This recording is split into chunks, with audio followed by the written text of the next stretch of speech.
వ్యవసాయ రంగం అందులో ఏం ప్రస్తావించలేదు. ఆ వ్యవసాయ రంగం నుంచి మీరు ఏదైతే ప్రకటించినరో డిక్లరేషన్ ఇచ్చినరో మీ యొక్క 420 అదేవిధంగా ఈ 13 కూడా ప్రకటించినరో వాటిలో ఒకవేళ రైతు భరోసా అని మీరు చెప్పుకున్నది లేట్ అయినట్లయితే ఆ రైతు బంధు మొత్తం కూడా సీజన్ కంటే ముందే కూడా ఇంతకుముందు 11 సార్లు 11 విడతలు 70 లక్షల మంది రైతులకు 75,000 కోట్లు వేసినాం గత ప్రభుత్వం.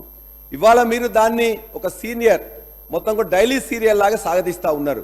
దయచేసి ఇప్పటికైనా మొత్తం కూడా ఆ రైతు బంధు నిధులు వేసి ఆ రైతులను ఆడుకోవాలని చెప్పేసి మీ ద్వారా నేను ప్రభుత్వాన్ని కోరుతున్నా. అదేవిధంగా ఇందులోనే మీరు మెన్షన్ చేయాల్సి ఉండే ప్రసంగంలో గవర్నర్ ప్రసంగంలో ఖచ్చితంగా ఇది చేస్తామని చెప్పేసి యాసంగిని కూడా మోసంగి చేయకుండా ఈ యాసంగి కన్నా ఖచ్చితంగా 500 మీరు ఏదైతే ఇస్తున్నారో దాన్ని దయచేసి ఇవ్వాల్సిందిగా ప్రసంగంలో రేపు బడ్జెట్లో కూడా దాన్ని ఖచ్చితంగా పెట్టాల్సిందిగా కూడా మీకు కోరుతున్నాం. ఇందులోనే బోనస్ మీరు ఇస్తామని చెప్పారు, దాన్నే రేపు పొద్దున యాసంగిలో ఇవ్వాల్సిందని కూడా కోరుతున్నాం. హైదరాబాద్ వైభవం పునరుద్ధరణ చేస్తామని చెప్పి కూడా గవర్నర్ ప్రసంగంలో చెప్పారు. హైదరాబాద్ వన్నే తగ్గలేదు, వైభవం తగ్గలేదు. ఇది ఇలా హైదరాబాద్ లివబుల్ సిటీగా ఉంది, లవబుల్ సిటీగా ఉంది, గ్రీన్ సిటీగా ఉంది, హ్యాపెనింగ్ సిటీగా ఉంది, ఖచ్చితంగా హ్యాపీ సిటీగా ఉంది. దాన్ని మీరు కొనసాగిస్తామని చెప్పేసి అంటే సంతోషం. ఇలా హైదరాబాద్ మీరు ఏం మాట్లాడుతున్నారు, మేము మాట్లాడితే మీకు ఏమైనా ఇబ్బంది ఉందా? మీకు ఏమున్నది? హైదరాబాద్ బ్రాండ్ ఇమేజ్ ఖచ్చితంగా పెంచండి. ఉన్న హైదరాబాద్ బ్రాండ్ ఇమేజ్ని పెంచండి. హైదరాబాద్లో ఇంతకుముందు శాంతి భద్రతలు బాగా ఉన్నాయి, కర్ఫ్యూలు లేవు, ఇబ్బందులు లేవు, కాబట్టి దాన్ని కొనసాగించమని మేము కోరుతున్నాం. దాన్ని ఒకటి మెన్షన్ చేసింది. కానీ మీరు తెలంగాణ ఆర్థిక ప్రగతి గురించి చాలా మీరు చెప్పారు. తెలంగాణ ఆర్థిక ప్రగతి మీద శ్వేతపత్రం ప్రకటించమని చెప్పారు. ఆ శ్వేతపత్రంలో మీరు చెప్పారు అంతా కూడా డొల్ల ఉందని చెప్పి మేము కూడా చెప్పాం. ఇవాళ ఆర్థిక ప్రగతికి చిహ్నాలైన 3 లేక 4 మొత్తం ఎలిమెంట్స్ ఉంటాయి. ఆ 4 కూడా ఇవాళ 2014లో తెలంగాణ రాష్ట్రం ఎక్కడున్నది, మీకు ఇవాళ ప్రభుత్వం వచ్చే నాటికి ఎట్లా ఉందని చెప్పి దయచేసి గమనించాలి. ఇవాళ ఆనాడు జిఎస్డిపి 4.5 లక్షల కోట్లు ఉంటే ఇవాళ 13.1 లక్షల కోట్లతో మీకు అప్పచెప్పినాం. మీ పర్ క్యాపిటల్ ఇన్కమ్ ఆనాడు 1,12,162 ఉంటే మీకు 3,12,398 పర్ క్యాపిటల్ ఇన్కమ్ తో మీకు అప్పచెప్పినాం దేశంలో నెంబర్ 1గా. అదేవిధంగా లోన్స్ మీరు అందరు ఆస్తులు అని చెప్పిండ్రు, అందులో కూడా మేము కింది నుంచి ఉన్నాం, పై నుంచి 24వ స్థానంలో ఉన్నాం. ఇది రికార్డుగా చెప్తున్నాం, ఖచ్చితంగా ఉన్నది. అదేవిధంగా పేదరికం కూడా మేము 2014లో తెలంగాణ ప్రభుత్వం వచ్చినాడు 21.92% ఉంటే ఇవాళ 5.8% వచ్చినాం. ఏది కూడా ఇవన్నీ మా విజయాలు ఖచ్చితంగా ఉన్నాయి. దీన్ని బేస్ చేసుకొని ఇంకా బాగు చేస్తే ఆహ్వానిస్తాం, సహకరిస్తాం, ఖచ్చితంగా చేస్తాం. అందుకే హైదరాబాద్ అక్క ప్రతిదానికి మీరు మాట్లాడాల్సిన అవసరం లేదు. అదేవిధంగా ఇండస్ట్రీ గురించి ముఖ్యమంత్రి గారు ఇండస్ట్రీస్ తెద్దామని ముఖ్యమంత్రి గారు వచ్చిన వారం 10 రోజుల్లోనే డావోస్ వెళ్ళాలని చెప్పేసి నిర్ణయం తీసుకుని పోయినరు. ఎంఓయూలు చేసుకున్నారు. 40,000 కోట్ల రూపాయల నుంచి తీసుకొచ్చామని చెప్పి పేపర్లో చూసినాం. ఐటీ మినిస్టర్ గారు, ఇండస్ట్రీస్ మినిస్టర్ గారు కూడా చెప్పారు, పేపర్లో చూసినాం. మేమేం చెప్పినాం అనేది అధ్యక్ష, మేము 2004 నుంచి 2014 నుంచి 23 వరకు మేము తీసుకొచ్చింది మేము చెప్పినాం. భారతదేశంలోనే టిఎస్ఐ పాస్ అని పెట్టి ఇవాళ సింగిల్ విండో క్లియరెన్స్ ద్వారా దరిదాపుగా 4 లక్షల కోట్ల పెట్టుబడులను తీసుకొచ్చినాం. 17 లక్షల మందికి ఉద్యోగాలు ఇప్పించినాం. మీరు ఇంకా తీసుకొస్తే బ్రహ్మాండంగా ఉంటుంది, మేము కూడా ఆహ్వానిస్తున్నాం. మేమేమన్నాం, ఇదే డావోస్కి వెళ్ళాలి, పెట్టుబడులు తేవాలి అని చెప్పేసి అంటే ఇక్కడ కూర్చున్న మంత్రులే మాట్లాడారు. ఆనాడు మంత్రులే మాట్లాడారు. ఏమన్నారు అధ్యక్ష? డావోస్ పోతున్నారు, ఇండస్ట్రీస్ మినిస్టర్ డావోస్ పోతున్నారు, ఆ ఇండస్ట్రీస్ మినిస్టర్ విహారాలకు పోతున్నారా, విలాసాలకు పోతున్నారు అన్నారు. ఇప్పుడు వాళ్ళకి తెలిసి వచ్చింది అధ్యక్ష, మేము కూడా ఇలా డావోస్కి వెళ్ళాలని చెప్పేసి. కానీ డావోస్కి పోయి ఎంఓఏ అయినప్పుడు కూడా ఏం చేసింది అధ్యక్ష? అక్కడ 12,000 ఇలా అగ్రిమెంట్ అయిన ఒకటే కంపెనీతోని. నేను ఇలా రాహుల్ గాంధీ గారిని కోట్ చేస్తా ఉన్నా. ఇలా రాహుల్ గాంధీ గారు చెప్పారు, ఇవాళ మొత్తం కూడా పరిశ్రమలు పెరగాలి, పెట్టుబడులు రావాలి, కానీ క్రానిక్ క్యాపిటలిస్ట్ అనేది రాకూడదు. ఈ భారతదేశంలో క్రానిక్ క్యాపిటలిస్ట్గా ఉన్న ఎవరైతే అదాని ఉన్నారో అదానికి మొత్తం ప్రైమ్ మినిస్టర్ గారు ఒక మద్దతుతో చేస్తున్నారు. కాబట్టి క్రానిక్ క్యాపిటలిస్ట్ వద్దు అని చెప్పేసి అంటే రాణి క్యాపిటలిస్ట్ అని చెప్పేసి ముఖ్యమంత్రి గారు వారితోనే అయ్యారు. ఇవాళ 12,000 కోట్ల రూపాయలు తీసుకొచ్చామని చెప్పేసి అన్నారు. 12,000 కోట్ల రూపాయలు తీసుకొచ్చి 12,000 కోట్లు. కానీ ఇవాళ అదాని ఇక్కడికి వచ్చినట్లయితే తెలంగాణ ఆర్థిక ప్రగతి ఆగిపోతుంది. తెలంగాణ సంపద ఏదైతే మేము సృష్టించి పెట్టినామో అది మొత్తం కూడా మన కాకులకు గద్దలకేసినట్లయితది. కాబట్టి అదానితోని చేసుకునే ఎంఓయు మన యొక్క రాహుల్ గాంధీ గారు చెప్పినట్లే మీరు దయచేసి విత్డ్రా చేసుకొని వాళ్ళకు బాగుండాలని చెప్పేసి కోరుతున్నాం. మీరు ఇంకా చెప్పారు ఐటీ ఎగుమతులు ఏం చేస్తారు, ఫార్మా ఇండస్ట్రీలో ఏం చేస్తారని. సార్ మేము మాట్లాడిన తర్వాత థ్యాంక్ యూ అధ్యక్ష గౌరవ మంత్రివర్యులు మాట్లాడితే Bharatiya Janata party TRS alliance గురించి మాట్లాడుతూ ఉన్నారు. Bharatiya Janata party TRS alliance ఎప్పుడూ జరగలేదు, చరిత్రలో లేదు. కానీ టీఆర్ఎస్ కాంగ్రెస్ పార్టీ అలయన్స్ చాలాసార్లు జరిగింది. వారు మంత్రివర్గంలో కూడా కలిసి పనిచేసినటువంటి చరిత్ర వారికి ఉన్నది. ఫ్రెండ్లీ పార్టీ వాళ్ళది. వాళ్ళిద్దరి మధ్యలో ఒక అవగాహనతోటి ఆడుతున్నటువంటి నాటకం అధ్యక్ష. ఎప్పుడు కూడా భారతీయ జనతా పార్టీ కూడా ఎప్పుడు కూడా ఇలాంటి వాళ్ళు ప్రమోట్ చేయలేదు, ఇండస్ట్రీస్ ప్రమోట్ చేయలేదు అధ్యక్ష. ఏదన్నా చరిత్ర ఉంటే కాంగ్రెస్ పార్టీ గతంలో ధీరుభాయ్ అంబానీని ప్రమోట్ చేసేటువంటి చరిత్ర వారికి ఉన్నది. అదే మాదిరి ఇండస్ట్రీస్ని బెదిరించి దాంట్లో షేర్లు పర్సెంటేజ్ తీసుకునే చరిత్ర వీళ్ళకున్నది తప్ప భారతీయ జనతా పార్టీకి అనే చరిత్ర ఎప్పుడూ లేదని చెప్పి తెలియజేస్తా ఉన్నారు. గౌరవ శాసనసభ్యులు రాజేశ్వర రెడ్డి గారు మాట్లాడుతూ ఆ రోజు అదానీ గారి గురించి, అదానీ గారికి మా నరేంద్ర మోడీ గారికి ఏం సంబంధం ఉంది అధ్యక్ష? ఎంతో మంది లక్షల మంది ఇండస్ట్రీస్లో వారొకరు. మాకు ఏ రోజు కూడా ఎవరిని ప్రమోట్ చేయాల్సినటువంటి అవసరం లేదు, వారికి అలాంటి ఆలోచన లేదు. ఏ రకంగా అయితే మీరు ఈ రకంగా ప్రమోట్ చేసేసి, ఏ రకంగా అయితే మీరు బ్లాక్మెయిల్ చేసి పర్సంటేజ్లు తీసుకుంటారో ఆ రకమైన చరిత్ర మా భారతీయ జనతా పార్టీకి లేదని చెప్పి తెలియజేస్తున్నాను అధ్యక్ష. రాజేశ్వర రెడ్డి గారు ఇట్లా ఉలిక్కిపడడం ఎందుకు అధ్యక్ష? మేము అడిగింది మేము మా ఆలోచన కాదు చెప్పింది. పెద్దలు గౌరవనీయులు రాహుల్ గాంధీ గారు ఈ విధంగా చెప్పారు క్రానిక్ క్యాపిటలిస్టులని. అది కాకుండా చూడమని చెప్పి మీరు చెప్పినాం తప్ప మీ ఇష్టం అది. మీరు ఏ విధంగా ఉన్నట్లయితే మీరు 12,000 కాదు ఇంకేటైతే తెచ్చుకుంటారో. ఒకటి ఇది మీరు స్పష్టంగా తెలిసింది, డావోస్ వెళ్ళాల్సిన అవసరం ఏంటి, ఇంతకుముందు వెళ్ళినప్పుడు ఏం జరిగింది, ఎంఓఈ లేదని చెప్పి తెలిసొచ్చుకున్నందుకు సంతోషం. వాళ్ళు కూడా వెళ్ళి ఈ విధంగా చేయాలని చెప్పేసి నేర్చుకున్నందుకు కూడా ఖచ్చితంగా సంతోషం తెలియజేస్తూ, రాహుల్ గాంధీ మాట తప్ప మాది కాదు. అదేవిధంగా ఇంకో 2 అంశాలు చెప్పారు. ఫార్మాసిటీని రద్దు చేస్తామని రకరకాల డిఫరెంట్ దగ్గర, అంటే ఇంకో 10 చోట్ల ఒక్కో దగ్గర చెప్పేసి అది సరైన నిర్ణయం కాదని చెప్పేసి అనుకుంటున్నాం. ఒక్కసారి మీరు మరలా, ఎందుకంటే చాలామంది ఇండస్ట్రీస్ ఇలా ఫార్మాకు ఇలా క్యాపిటల్గా ఉంది, భారతదేశంలోనే ఫార్మా క్యాపిటల్గా ఉంది, ఐటీ క్యాపిటల్గా ఉంది, వ్యాక్సిన్ క్యాపిటల్గా ఉంది. దానికి హైదరాబాద్, దాన్ని ఇంకా ఏ విధంగా తీసుకెళ్ళాలి, అందులో ఏమైనా ఉన్నట్లయితే ఇబ్బందులు ఉన్నాయో చూడాలి తప్ప మొత్తం నేను ఫార్మాసిటీ రద్దు చేస్తునేసరికి మొత్తం ఇండస్ట్రియలిస్టులందరిలో కూడా ఆందోళన ఉన్నది. కాబట్టి దాన్ని పునరాలోచించాలని చెప్పి మేము కోరుతూ, ఐటీ ఎగుమతుల విధంగా కూడా ఇంతకుముందు ఐటీ శాఖ మంత్రులు చెప్పారు. ఇవాళ భారతదేశంలో అత్యంత ఎక్కువగా 2014లో 57,000 కోట్ల ఐటీ ఎక్స్పోర్ట్స్ అయినట్లయితే ఈ సంవత్సరం 2,41,000 కోట్ల ఎగుమతులు అయినాయి. భారతదేశంలో రేట్ ఎక్కువ ఉన్నది. ఆనాడు ఉద్యోగులు 3 లక్షల మంది ఉంటే ఇలా 10 లక్షల మంది ఉద్యోగులు ఇలా ఐటీ కానీ ఐటీయేతర సర్వీసులో చేస్తున్నారు. ఇవాళ భారతదేశంలోనే అత్యంత ఎక్కువగా పేరు తెచ్చుకున్న సంస్థ ఇలా టీ హబ్. దాన్ని ఏ విధంగా మీరు వృద్ధి చేయాలని చెప్పేసి ఆలోచించండి. ఇలా మీరు చెప్పారు ఏ అని ఒకటి మెన్షన్ చేశారు. ఇలా ఆర్టిఫిషియల్ ఇంటెలిజెన్స్ కానీ, రోబోటిక్స్లో కానీ, డ్రోన్స్లో కానీ ఈ యొక్క హైదరాబాద్ కేంద్రంగా దాన్ని ఇంకా మీరు అంకుర పరిశ్రమలను డెవలప్ చేయాలి. కానీ దాన్ని ఏమన్నా మీరు తక్కువ చేసినట్లయితే మనకి ఏదైతే ఒక ఈకో సిస్టమ్ డెవలప్ అయినదో ఆ ఈకో సిస్టమ్ డెవలప్ కాకుండా చేసినట్లయితేనే మన యొక్క ప్రగతి కొనసాగుతుంది, ఐటీ ఎక్స్పర్ట్స్ కొనసాగుతాయి, ఐటీ ఉద్యోగాలు కూడా. ఇవాళ భారతదేశంలో గత సంవత్సరంలో అత్యంత ఎక్కువగా ఐటీ ఉద్యోగాలు వచ్చింది ఇలా హైదరాబాద్ రాష్ట్రంలోనే, హైదరాబాద్ నగరంలోనే అని గుర్తుంచుకోవాలని కోరుతూ, మీకు చివరిగా ప్రభుత్వ ఉద్యోగాల గురించి మీరు 2 లక్షల ఉద్యోగాలు ఇస్తా అని చెప్పాను. సంతోషం. ఇంతకుముందు ఏదో ఉద్యోగాలు ఇవ్వనట్టే ఇంతకుముందు మాట్లాడారు అధ్యక్ష. నేను మొత్తం కూడా డీటెయిల్స్ ఏ డిపార్ట్మెంట్లో ఏ ఉద్యోగమో చెప్తామా, కానీ ఏ ఉద్యోగాలు ఎన్ని వచ్చినా చెప్తాం.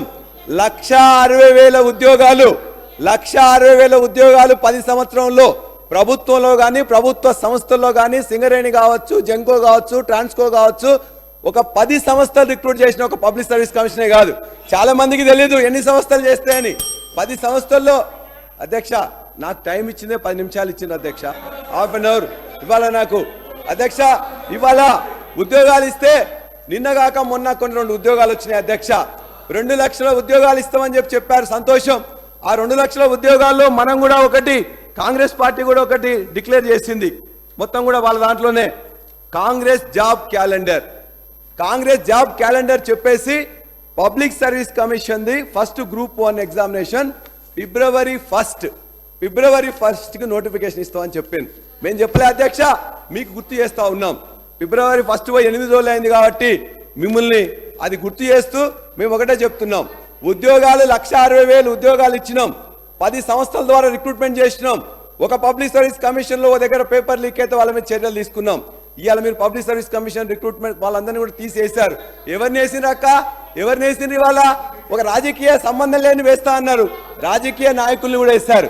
ఈ తెలంగాణకి సంబంధం లేని వాళ్ళని కూడా ఆంధ్ర వ్యక్తిని కూడా అందులో వేశారు. ఇలా 95% గవర్నమెంట్ ఉద్యోగాలు తీసుకొచ్చింది గత ప్రభుత్వం. ఇవాళ కేసీఆర్ గారి నాయకత్వంలో పార్లమెంట్ లో ఒప్పందం చేసిన తర్వాత ప్రైమ్ మినిస్టర్ మన యొక్క ప్రెసిడెంట్ గారి ద్వారా అసెంట్ తీసుకొని ఇలా 95% ఉద్యోగాలు ఈ ప్రాంతంలో గవర్నమెంట్ లో వచ్చేటి మొత్తం కూడా ఇలా ఇక్కడికే వస్తున్నాయి. అంతేకాదు గౌరవ ముఖ్యమంత్రి గారు మొన్న మాట్లాడుతూ 2 ఉద్యోగాల సందర్భంగా నర్సెస్ ఉద్యోగాలు ఇచ్చారు. నర్సెస్ ఉద్యోగాలు ఎప్పుడు నోటిఫికేషన్ వచ్చింది అధ్యక్ష? 30వ తారీఖు డిసెంబర్ 2023. ఎగ్జామ్ ఎప్పుడైంది అధ్యక్ష? 8వ నెల 2వ తారీఖు అయింది. మొన్న ఎలక్షన్ కమిషన్ ఇవన్నీ నిధులు ఇవన్నీ ఉన్నాయి కాబట్టి మొన్న ఇచ్చారు. సంతోషం. ఈ యొక్క ప్రక్రియ అనేది కొనసాగుతుంటది. ఒక ప్రభుత్వంలో ఇచ్చినా ఇంకో ప్రభుత్వంలో వస్తుంది. ముఖ్యమంత్రి గారు పోయి అక్కడ పోయి ఏం మాట్లాడింది అధ్యక్ష? వారు ఖచ్చితంగా అక్కడ కానీ ఇంకో దగ్గర 400 సంబంధించిన సింగరేణి దగ్గరికి వచ్చినప్పుడు కూడా ముఖ్యమంత్రి హోదాలో ఉన్నవారు వాళ్ళందరూ కూడా ఖచ్చితంగా నేర్పాలి. ఇవాళ మీరు 30-35 సంవత్సరాలు ఉద్యోగాలు ఉండబోతున్నారు కాబట్టి ఏ విధంగా చేయాలని చెప్పాలి. కానీ గత ప్రభుత్వాన్ని గత నాయకులను ఇష్టం వచ్చినట్టు తిట్టి వాళ్ళందరినీ చేసినట్లయితే ఉద్యోగ నోటిఫికేషన్ ఇచ్చి ఎగ్జామినేషన్ కండక్ట్ చేసి చివరి పత్రం ఇస్తున్నప్పుడు మొత్తం వండిన తర్వాత తీసుకుపోయి గంట కలిపినట్టుంది అధ్యక్ష. అంతే తప్పగానే అక్కడ మీరు ఏదైతే ఎవరైనా ఇవ్వాల్సిందే, కానీ అక్కడ పోయిన తర్వాత దుర్భాషలాడి బూతులాడితే సరైనది కాదు. ఖచ్చితంగా ఏదైతే ఈ ప్రక్రియ కొనసాగుతుంది, 1,60,000 ఉద్యోగాలు ఆనాడు ఇచ్చినాం, అందులో 1,00,000 ఇంకో 10,000 ఉన్నట్లయితే ఇది వాస్తవం. కాబట్టి అందులో మీరు ఇంకోటి మెన్షన్ చేసిండ్రు, యువ వికాసంలో 5 లక్షల విద్యా భరోసా ఇస్తాను, నిరుద్యోగ భృతి కూడా ఇస్తామని. కానీ ఇదే నిరుద్యోగ భృతి గురించి లాస్ట్ అసెంబ్లీలో మాట్లాడినప్పుడు గౌరవ పెద్దలు బట్టి విక్రమార్క అన్నారు, నేను ఎక్కడన్నానని చెప్పేసి అన్నారు. మీకు నేను చూపిస్తాను.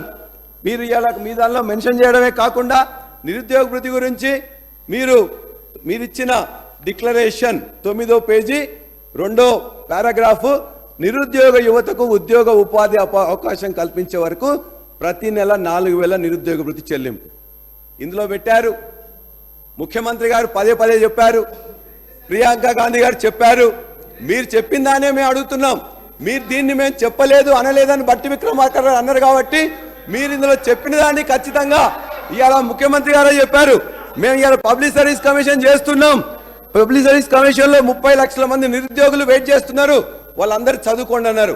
ఖచ్చితంగా వాళ్ళ చదువు సాగాలంటే, వాళ్ళకు ఉద్యోగాలు రావాలంటే మీరు చెప్పిన విధంగా, ముఖ్యమంత్రి గారు చెప్పిన విధంగా, ప్రియాంక గాంధీ గారు ఆదేశించిన విధంగా, మీరు మీ యొక్క మేనిఫెస్టోలో చెప్పిన విధంగా 4,000 నిరుద్యోగ భృతి ఆ 30 లక్షల మంది నిరుద్యోగులకు వెంటనే ఇవ్వాలని చెప్పేసి మేము కోరుతా ఉన్నాం. అదేవిధంగా అధ్యక్ష, ఇవాళ కొన్ని మీరు చేయుత పథకం కింద చెప్పిన వాటిని కొద్దిగా లేట్ అయితే లేట్ కావచ్చు, కానీ మీరు చెప్పారు గొప్పగా. ఒక్కరికి ఇవాళ ఈ రాష్ట్రంలో 11 లక్షల మంది ప్రభుత్వంలో కానీ లేకపోతే ప్రభుత్వ సంస్థల్లో అవుట్ సోర్సింగ్, టెంపరీ, అడహాక్ రకరకాల ఉద్యోగస్తున్నారు. కొద్ది మందికి నెల రోజున ఫస్ట్ రోజు ఉద్యోగాలు ఇస్తున్నారు. వాళ్ళందరినీ కూడా జీతాలు ఇవ్వగానే మొత్తం కూడా వాళ్ళు కూడా మొదటిసారి జీతం వచ్చినట్టు ఆ పేపర్లలో అక్కడిక్కడ చెప్తే మీరు మొత్తం వైరల్ చేసి ప్రచారం పటాటోపం చేస్తున్నారు. దయచేసి వాళ్ళే కాదు, అవుట్ సోర్సింగ్ కానీ, టెంపరీ కానీ, అడాక్ కానీ రకరకాల ఉద్యోగస్తున్నారు కాబట్టి వాళ్ళకు కూడా మొదటి రోజే జీతాలు ఇవ్వాలని చెప్పేసి మేము అందరం కోరుతున్నాం. మీరు ఏదైతే చెప్పినరో ఇవాళ చేయుత పథకం కింద 4,000 పింఛన్ తర్వాత ఇవ్వచ్చు. మీరు చెప్పిన ప్రకారం 6 నెలల్లో 100 రోజులు ఇవ్వచ్చు. కానీ గత నెలలో వాళ్ళందరికీ చాలా మందికి ఈ 2,000 46 లక్షల మందికి అనాథలకు ఆర్తాలు చేస్తున్న వాళ్ళందరికీ కూడా అనేక మంది బీడీ కార్మికులు కావచ్చు, వృద్ధులు కావచ్చు, వికలాంగులకు కావచ్చు 46 లక్షల మందికి ఇస్తే వాళ్ళందరికీ నెల జీతం రావట్లే. ఆ 2,000 ఇచ్చేది దాని మీదనే ఆధారపడి ఉంటారు కాబట్టి వాళ్ళకు కూడా కనీసం ప్రతి నెల మేము ఎట్లయితే ఇచ్చినామో మీరు కూడా ఇవ్వాలని చెప్పి మేము కోరుతా ఉన్నాం. మీ అందరికీ ఒకటే మీరు ఇంతకుముందు మాట్లాడారు, కేంద్రం నుంచి మనకు రావాల్సిన దాని మీద కూడా ఒక్క మాట మీరు మాట్లాడలే. కేంద్రం చిల్లి గవ్వ మొన్న బడ్జెట్ పెట్టింది. ఆ బడ్జెట్లో తెలంగాణకు రావాల్సిన వాటాలో ఒక చిల్లి గవ్వ కూడా ఇయ్యలే. ఒక్క మంత్రి మాట్లాడలే, ముఖ్యమంత్రి గారు మాట్లాడలే. అదేవిధంగా పన్నుల వాటాలు న్యాయంగా రావాల్సిన గురించి మాట్లాడలే, గ్రాంట్ల విషయం మాట్లాడలే. కానీ మన పక్కన మన సర్కారే, కర్ణాటక కాంగ్రెస్ సర్కార్, ఇవాళ ముఖ్యమంత్రి గారు అదేవిధంగా మొత్తం మంత్రిమండలి పోయి అక్కడ ధర్నా చేస్తున్నది. ఆ పక్కనున్న కిందనే ఉన్న కేరళ కూడా ముఖ్యమంత్రి గారు మంత్రులందరూ పోయి ధర్నా చేస్తున్నారు. మరి మన యొక్క కాంగ్రెస్ ప్రభుత్వానికి ఎందుకు ఇలా కాంగ్రెస్ వాళ్ళ యొక్క బీజేపీ ప్రభుత్వంతో కుమ్మక్కైనరా, లోపాయికార ఒప్పందం అవుతుందా, ఎందుకు మాట్లాడలే? ఒక్క పైసా కూడా నీకు చిల్లిగా వేయకపోతే, అన్యాయం జరుగుతుంటే మీరందరూ మాట్లాడలే. మీరు ఉన్నట్లయితే మీతో పాటు మేము కూడా కలుస్తాం, ఖచ్చితంగా అక్కడ కూడా వెళ్తాం. మీకు నిజాయితీ ఉన్నట్లయితే మన పైసలు న్యాయబద్ధంగా అక్కడి నుంచి రావాల్సిన వాటిని ఖచ్చితంగా కేంద్ర ప్రభుత్వాన్ని నిలదీయాలి, వాళ్ళ దగ్గర నుంచి మన వాటిని రావాలి. దాన్ని మీరు లోపాయికార ఒప్పందం చేసుకుంటే మాత్రం తెలంగాణ సమాజం సహించదు, అది ఎవరైనా కూడా సహించదు. అదేవిధంగా ఇంతకుముందు చాలా మంది మాట్లాడుతూ ఈ గవర్నర్ ప్రసంగంలో చెప్పారు, ఇవాళ ఎవరు ఇచ్చిండ్రు స్వాతంత్రం? తెలంగాణకు ఇచ్చింది మొత్తం కూడా ఇవాళ కాంగ్రెస్ పార్టీ ఇచ్చింది, లేకపోతే సోనియా గాంధీ గారు ఇచ్చిండ్రు చెప్పారు. వాస్తవం చెప్తాం, వాస్తవం ఏంటి? ఒకవేళ అదే వాస్తవం అయితే తెలంగాణకు కాంగ్రెస్ పార్టీ ఇచ్చినట్లయితే కాంగ్రెస్ పార్టీ ఎప్పుడు ఇచ్చి ఉండాల్సి ఉండే? 1956లోనే కలపకపోయి ఉండాల్సి ఉండే. 1969లో 369 మంది చంపకపోయి ఉండాల్సి ఉండే. 2004లో కామన్ మినిమం ప్రోగ్రాం పెట్టి మీరు మేము పొత్తు పెట్టుకున్నప్పుడు ఆ రోజున 2009లో చిదంబరం గారు చెప్పినట్లయితే ఆనాడు ఇచ్చిండే, అప్పుడు కాంగ్రెస్ పార్టీ ఇచ్చిందని చెప్పేసి అనుకునేవాళ్ళం. కానీ 2001 నుంచి వెళ్ళి 2014 తర్వాత పోరాటం చేసి అందరితో జై తెలంగాణ అనిపించి జేఏసీ చేసి పోరాటాలు చేసి త్యాగాలు చేసి ఇవాళ ఒక అనివార్యత కల్పించి తెలంగాణ తెచ్చుకున్నాం. తెలంగాణ ఇవ్వలే, తెలంగాణను తెచ్చుకున్నాం. అదేవిధంగా మీరన్నారు ఒకవేళ స్వతంత్రం ఇచ్చింది ఏమని చెప్తున్నారు? స్వతంత్రం ఇచ్చింది ఇలా బ్రిటిష్ వాళ్ళు స్వతంత్రం ఇయ్యలే. ఆనాడు నాయకులు, ఆనాడు వ్యక్తులు, ఆనాడు పార్టీలు ఇవాళ మొత్తం కూడా బ్రిటిష్ మీద పోరాటం చేసి తెచ్చుకున్నారు తప్ప బ్రిటిష్ వాళ్ళు ఇచ్చిందని చెప్పేసి మీరు ఒప్పుకుంటే ఇవాళ కూడా కాంగ్రెస్ ఇచ్చింది అనుకుంటాం. అంతే తప్ప ఇవాళ అందులో ఎంతైతే ఉందో ఇదే అంతే. బ్రిటిష్ దగ్గర నుంచి వెళ్ళి స్వతంత్రాన్ని ఎట్లయితే ఆనాడున్న కాంగ్రెస్ పార్టీ కూడా భాగస్వాములే, నెహ్రూ గారు, గాంధీ గారు, పటేల్ గారు అందరు భాగస్వాములే. అది వాస్తవం అయితే ఇవాళ ఈ పోరాటం చేసి తెచ్చిన కేసీఆర్ గారే తెలంగాణ తెచ్చింది తప్ప మరొకరు కాదు. శ్రీనివాస్ గారు అధ్యక్ష, దాని మీద మాట్లాడుతున్నాం అధ్యక్ష. వాళ్ళు మాట్లాడినప్పుడు మీరు విన్నారు అధ్యక్ష. వాళ్ళు గవర్నర్ ప్రసంగం కాకుండా మమ్మల్ని తిట్టేదానిలోనే మొదలు పెట్టింది. మేము తిట్టట్లే. ఇండస్ట్రీలో ఏం చేస్తున్నాం, వ్యవసాయంలో ఏం చేసినాం, మీరు ఏం చేయాలని చెప్పినాం తప్ప మేము ఏమనలే. తెలంగాణ తెచ్చుకున్న వాస్తవాన్ని కూడా చెప్పకపోతే ఎట్లా అధ్యక్ష? తెలంగాణ తెచ్చుకున్నది కాంగ్రెస్ పార్టీ. ఆ రోజు అందులో ఉంటే భాగస్వామి ఉండొచ్చు, కానీ కేసీఆర్ గారు కదా తెచ్చింది. చివరికి అధ్యక్ష మార్పు అని అంటున్నారు అధ్యక్ష. మార్పు అని అన్నారు, కరెక్టే. మేమేమనుకుంటున్నాం, మొన్ననే అగ్రికల్చర్ యూనివర్సిటీలో విద్యార్థులందరి మీద కూడా మొత్తం మీద కూడా వాళ్ళు ఏమన్నారు, 100 ఎకరాలు భూమి కేటాయిస్తున్నట్టే పర్వాలేదు, 100 ఎకరాలు కేటాయిస్తున్నంటే మెడిసినల్ ప్లాంట్స్ ఉన్నాయి కాబట్టి కొద్దిగా ఇది కాకుండా వేరే దగ్గర కేటాయించండి అని చెప్పితే అక్కడ మొత్తం కూడా వాళ్ళందరినీ కూడా సిగబెట్టి మొత్తం కూడా పోలీసు వాళ్ళు గుంజుకుపోయినారు. మీరు అందరు కూడా చూశారు. ఇదేనా మార్పు అధ్యక్ష? అదే కాదు, ఉస్మానియా యూనివర్సిటీలో కాంగ్రెస్ నాయకులు పోదామంటే ఆడ విద్యార్థులందరినీ కూడా ముందస్తు అరెస్ట్ చేసిండ్రు. అదేనా మార్పు అధ్యక్ష? ఇవాళ అదేవిధంగా విద్యార్థులు ఇవాళ మీరు ఏమన్నారు, ప్రగతి భవన్ కంచెలు పగలగొట్టినామన్నారు. ప్రగతి భవన్ కంచెలు పగలగొట్టినారు, వాస్తవమే. కంచె కూడా తీసేసిండ్రు. కానీ ఆ కంచెలకు డబల్ త్రిబుల్ తీసుకొచ్చి మొత్తం కూడా ఇవాళ 60 రోజుల పాలన కాకముందే మొత్తం కూడా అసెంబ్లీ ముందు మొత్తం కూడా కంచెల మీద కంచెలేసారు అధ్యక్ష. పోలీసులు ఇంతకుముందు 1000 మంది ఉంటే ఇలా 3000 మంది పోలీసులు పెట్టిండ్రు. ప్రజాస్వామ్య పాలనప్పుడు ఎందుకు కంచెలు, ఎందుకు ఇంతమంది పోలీసులు? మేము అడిగేది మార్పు అంటే అధ్యక్ష, మాకు కట్టిన బిల్డింగ్లకు పేర్లు మార్పు కాదు, లేకపోతే నెంబర్ ప్లేట్లకు మార్పు కాదు అధ్యక్ష, లేకపోతే ధర నుండే భూమాత చేయడం మార్పు కాదు అధ్యక్ష. ప్రజల జీవితాల్లో మార్పులు తీసుకురావాలి తప్ప ఇవి కాదు అధ్యక్ష. చివరిగా ఒకటే మీకు చెప్తున్నాం అధ్యక్ష, మేము ఇవాళ చివరిగా ఒకటే మాట అధ్యక్ష, లాస్ట్ ఒకటే అధ్యక్ష. ఇవాళ నిన్ననే కాలేజీ గురించి పదే వారిని చెప్తూ అనేక అబద్ధాలు కూడా వారు చెప్తున్నారు. కాలేజీ గురించి, కాలేజీ వరంగల్ జిల్లా ముద్దుబిడ్డ కాలేజీ వాళ్ళందరూ కూడా నిన్న మా జనగామ నియోజకవర్గం నుంచి ఒక పెద్ద మనిషి వాడు పంపించిండు. ఎందుకంటే మీరు రాసిన తర్వాత చూసిన తర్వాత ఆయన కూడా చిన్న కవి. చివరిగా ఆయన చెప్పిండు, అధికారం వచ్చిందని అహంకారపడుతున్నారు, ప్రాజెక్టుల హక్కులన్నీ పరాయిలకు ఇచ్చిండ్రు, ఇదేనా మార్పు అంటే అంతెత్తున దూకుతున్నారు, తిట్ల పురాణం పెట్టి తిక్క చేస్తున్నారు. విన్నావా కాలోజీ కాంగ్రెస్ పాఠం, మొదటికే మోసం తెచ్చిన మొండి చేయి వాటం. జై తెలంగాణ.